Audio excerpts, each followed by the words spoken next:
আচ্ছা, আপনারা কি কেউ সমিতি করেছেন? আমি তো সমিতি করেছি। আমরা যারা একসাথে সবাই স্কুলে যেতাম তারা সবাই একসাথে মিলে প্রতি সপ্তাহে ২ টাকা করে দিতাম। আর যখনই এটা ১০ টাকার কোটায় হয়ে যেত তখনই এটা ভাঙা শুরু করে দিতাম। আর সেই টাকাটা দিয়ে নরমাল কোনো বিস্কিট বা নোনতা কিনে খেতাম। তো নিজে তো কখনো টাকা সঞ্চয় করতে পারিনি, কিন্তু ছেলের ক্ষেত্রে দেখেন, ছেলের বেলায় কিন্তু একটা টাকাও আমি এদিক সেদিক করি না। সেটা একদম ছোটবেলা থেকে আমি ওর টাকাগুলো সবসময় আমি আলাদা করে রেখে দিই একটা ব্যাংকের মধ্যে। আর সাজিমকে ওটার মধ্যে রাখতে বলি যে ওখানে তুমি টাকাগুলো রাখো। ওকে ভালোবেসে কেউ ১০ টাকা, ১০০ টাকা, ৫০ টাকা যেটাই দেখ না কেন, ১০০০, ১৫০০, তো সবগুলোই আমি রেখে দিই ওর ব্যাংকে।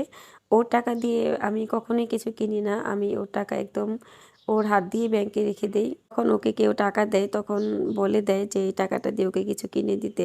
তো ওকে ঠিকই কিনে দেই, কিন্তু ওর টাকাটা আমি ব্যাংকে রেখে দেই। আমিও দেই আমার কাছে নতুন টাকা থাকলে।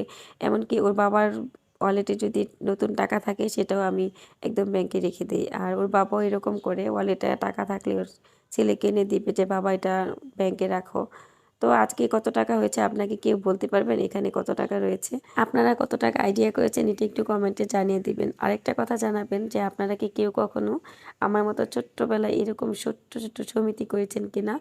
তো আজকে এই পর্যন্তই। আল্লাহ হাফেজ।